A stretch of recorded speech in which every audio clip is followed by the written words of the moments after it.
സ്വകാര്യ ആശുപത്രിയിലെ ചികിത്സാ പിഴവിനെ തുടർന്ന് യുവതി മരിച്ചെന്ന പരാതിയുമായി കുടുംബം.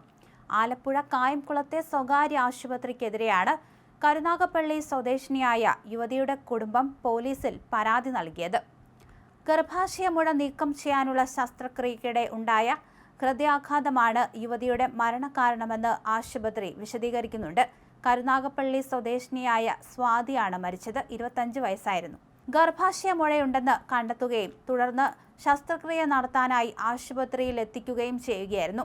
ഇതിനിടയ്ക്കാണ് മരണം സംഭവിച്ചത്. ഹൃദയാഘാതമാണെന്നാണ് ഡോക്ടർമാർ പറഞ്ഞത്. എന്തായാലും കാര്യമായ പ്രശ്നങ്ങൾ ഒന്നുമില്ലെന്ന് ഡോക്ടർമാർ പറയുകയായിരുന്നു. ആദ്യം പെട്ടെന്ന് ഹൃദയാഘാതമുണ്ടായെന്ന് അറിയിച്ചു. അവിടെ നിന്ന് പിന്നീട് പരുമലയിലെ സ്വകാര്യ ആശുപത്രിയിലേക്ക് മാറ്റുകയായിരുന്നു. ഇവിടെ വെച്ച് ബുധനാഴ്ചയാണ് സ്വാതി മരിച്ചത്. അതേസമയം പരുമലയിലേക്ക് ചികിത്സയ്ക്ക് കൊണ്ടുപോകാൻ കാലതാമസം ഉണ്ടായിട്ടുണ്ടെന്നും ബന്ധുക്കൾ പറയുന്നുണ്ട്.